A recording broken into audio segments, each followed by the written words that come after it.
Yeah, first of all, I just want to thank Mountaineer Nation and our fans and everybody that showed up on, the weather wasn't the best by any means, and we still got 11-5 here for a team that, needs all that support each and every night, because it really goes a long way with our energy and our program. So first and foremost, credit to those fans, and thank you so much for being here and continuing to back us through this season. So hard-fought victory.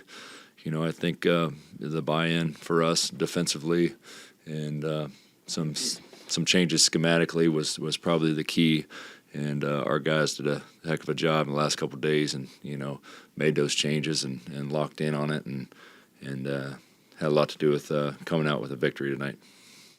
So Josh, some of those changes obviously must have been defense, but just talk about the defense overall. It's been a struggle this year. Best game so far? Did you like what you did defensively, forcing 22 turnovers? Yeah, that was, I didn't realize we turned them over 22 times. That's got to be the most all year by far, and it wasn't pressure by any means. It was, like I told those guys, if we don't get spread and take a different approach and not get so spread and have each other's back, we can put as much ball pressure as possible if we pack it in a little bit. So they bought into it, and the credit to our staff. Our staff really put together a real good game plan in terms of implementing it on a short notice, and excellent job by them and owning the defensive end and locking in and selling it to our guys. So credit to them and credit to our guys for buying in and locking in on it. It was a very physical game. How did you push the button? What button did you push to get that out of the team? I don't remember pushing a button, but whatever it was.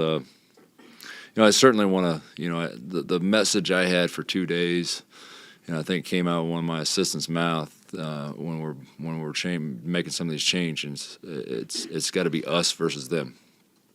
It's got to be us versus them.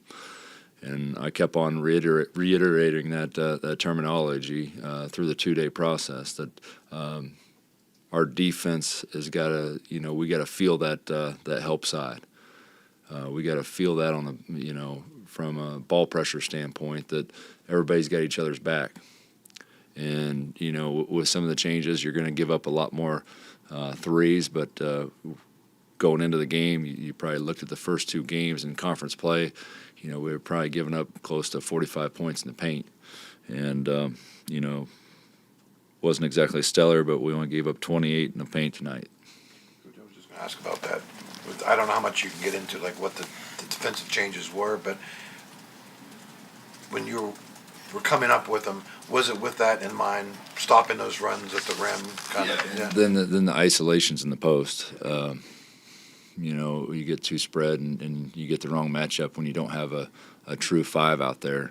It becomes very hard to mitigate. So, we knew in the game of basketball, it's always when you're game planning, you try to figure out what you're going to live with, and sometimes whether that might be a skip past 3 or a mid-range shot, and run somebody off the line, whatever that may be, but that's kind of the way we had to look at it. And it's like, okay, if we're going to shore up the points in the paint, we're going to have to live with something.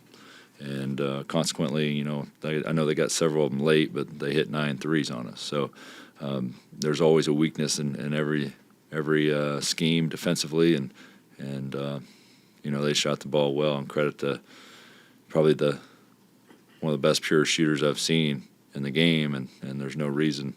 There's certainly a reason why he's got to where he's at, 5th in all time in 3-point makes. He's a pure shooter and ace-miss. So. He's a special player. Josh, can you talk about Pat's performance tonight? I mean, it just seemed like he had a look in his eye. Yeah, I just keep on trying to feed that fire. I told someone on whether radio show or something that he's had a couple good games in a row, and we keep on building on that. And he's carrying himself differently. You could see the confidence in his eyes, and he's working as hard as anybody. To take advantage of some of these one-on-one opportunities, when he's got space in practice and, we saw the opportunity in game, we could go to him, and he took full advantage of them when we set him up. So credit to him. He's been balling for us, and he's locked in, and that's what we need at a top to bottom for us to be successful. Opponents have been trying to get the ball out of Kerr's hands, obviously. So do you change the way the offense is set a little bit to maybe try to get him to draw things, to create some opportunities for other people to set and run it, or is it just his ability to attack that? As you saw, I ran 3 different guys out there at point at any given time. So Kerr can play off the ball, and sometimes that's even beneficial for you because he can make the right pass on the turn. And to get some movement and then get him on the backside to make that pass or but he's really good at taking care of the ball and getting out of double teams. But we just, in the last few games, we haven't punished people for the double teams, and that's why they continue to go to it. And we talk about hockey assists and short rolls, and we weren't short rolling, and we weren't making that extra pass, and the ball kept on sticking. So, we hit home, with our guys the last couple of days that we need to be way more balanced, and that ball is going to move. And we continue to work the offense. I said, even going into the game, I told them, I can live with a shot clock violation if you guys just run so much offense and just keep on passing it. I'll take that turnover, but that's, we really shared the ball, and we were way more team-oriented on the defense or the offensive end tonight. And so there's some changes offensively and some things we cleaned up, but probably a credit to our defense in terms of how we won this game. Your changes defensively, was this something you had tried at some other point during the season, or was this completely new? Or for the most part, it's really tweaking a few things schematically. It's not a whole lot different than what we've played in the past, but we just putting a lot more help side into the equation. Coach, there have been a lot of close games that you guys have fallen on the wrong side of this year. Obviously, the free throws late. Did that kind of creep into your mind that here we go again in any sense? Yeah, it did. Hopefully I didn't wear it on my face, but it certainly, when what do we leave, 14 on the table and probably some more in terms of one-on-ones. I don't know how many one-on-ones we missed front ends, but as a coach, and you see those not falling late, and then you see Asmus come down and hit the shots he's making. It was on my mind. You try to just figure out how to put a clean slate, but and clear your mind in those situations. But we wear some of those losses, and they keep on carrying with us. And the season, a couple of these games, 2 or 3 of these games go our direction, and we put them in the right win-loss column. We probably have a lot more confidence right now. But regardless, I keep on telling these guys, I feel like we're kind of like that shooter in a slump. So we got to see one go down. We got to see one down, and we can go down for us, and we can build on it and get that confidence rolling. So hopefully that's the game that they realize that we're just as good as anybody. We play each and every night if we play that way and we play that well together. Coach, if you look at really until like the last maybe 3 or 4 minutes of the game when Asmus starts getting hot, and you guys are going on the line a lot. Really up until that point, it was kind of one of those, ugly, muddy it up kind of games. And I'm wondering, is that the style that you kind of want? Because I know you had some ideas with offensively coming into the season, and It's kind of the style that the league plays. Yeah. The first 14 games after the Saturday, the first, Saturday to Wednesday, all the 14 games have been played in the league, and like I told him, I said that the average margin of victory is 6, and the winners are on average scoring 71, and the losers on average are scoring 65. I was like, guys, we're giving up 85 points a game after 2 games. So we can pinpoint some things on the offensive end and tweak some things and be more efficient there. But at the end of the day, in this league, you got to hang your hat on defense. And it's really, really hard to give up 2 and try to get 3 quick on the other end to have that mentality and win games. You're not just going to outscore people. So the chemistry and the changes we made on the defensive end, that's probably the reason we won, but also the buy-in offensively to get better looks and not be so quick with our shot selection. Josh, you added somebody to the roster. How'd that transpire? Did he come to you? You went to him, and what couldn't Aiden eventually provide you? Well, I met Aiden probably over a year ago. I was out on the recruiting trail and out in Kentucky, and I met him, and I saw him play for the first time, when I was scouting someone else. And they introduced me to him because he was, committed to West Virginia to play football. And he's a good basketball player, and he was a tough-minded, strong guard, and he competed. And, he was such a nice young man, and I carried on that relationship with him. And I told him when I get to Morgantown, come by the office, and if you need anything, let me know. Happy to help in any way. And he took me up on that. He showed up in the fall and stopped by and introduced himself to the staff. And I told him, I said, if you want to get a run in, I know he loves the game of basketball, come by and jump in open gym with our guys. And so he played a couple opportunities he took to play with our guys. And so our guys knew him. And he'll text me from time to time, throughout the season and stayed in touch. And when football was over, he hit me up and said, would you mind can I take you up on that offer of coming in and joining the team? And I said, sure, love to have you. And he's just a high-character kid and a guy that wants to compete every day. And we're really happy to have Aiden, in whatever capacity that may be. So to Coach Brown to sort of work it out, say, is this okay? We had a couple conversations even in the fall about it before he jumped into open gym, and he was good with it, and I certainly want to make sure that was good with Coach Brown, and football is his priority, and it'll continue to be his priority. But if he can help us and he wants to be involved, I'd love to have him each and every day. And so, with Aiden, we're 1-0, so it's going in a good direction. Josh, in a tight game like this, there's hundreds of plays almost that seem to be key to keep changing it as it goes on. Sometimes some of them are overlooked.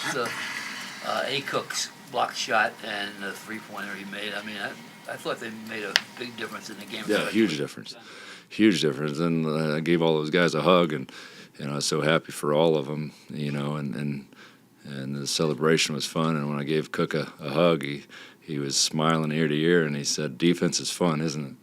So he can make a lot of money in his career, wherever that may be, if just with that niche. He can really affect shots, and he's playing out of position too right now, and he's not happy with it. But he's I wouldn't say he's not happy with it. He'd rather be playing his position, but he's doing everything he can to help us win. And he's not a 5-man by any means. But we only had Jesse to start the year, and we didn't have depth there. So losing Jesse and then having a Cook and Pat do everything they can for us to shore that up and guard those 5s in our league, it's a challenge for both of them. Pat's a lot bigger and stronger, but Cook's got that quick twitch and can change shots down there. But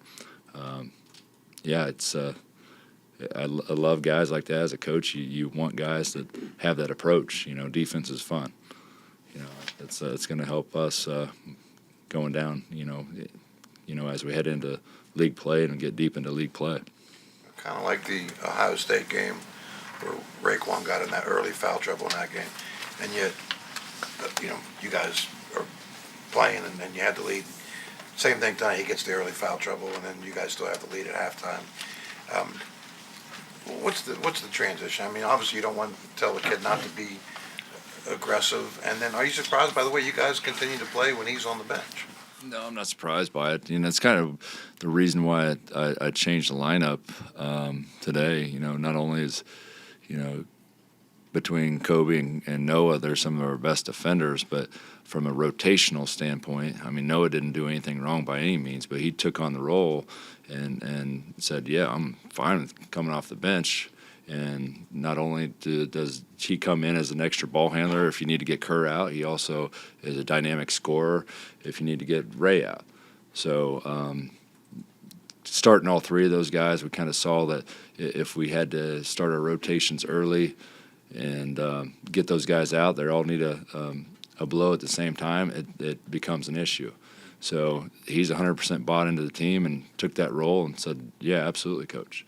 And, you don't want to, upset anybody that's done nothing wrong. But when you approach it like that and you got a kid that's all in about the team, and he said, let's do it, it makes everything a lot more, it's a lot more helpful for a coach. One more on Aiden for me. They let you in the gym because their coach is a pit guy, right? Yeah.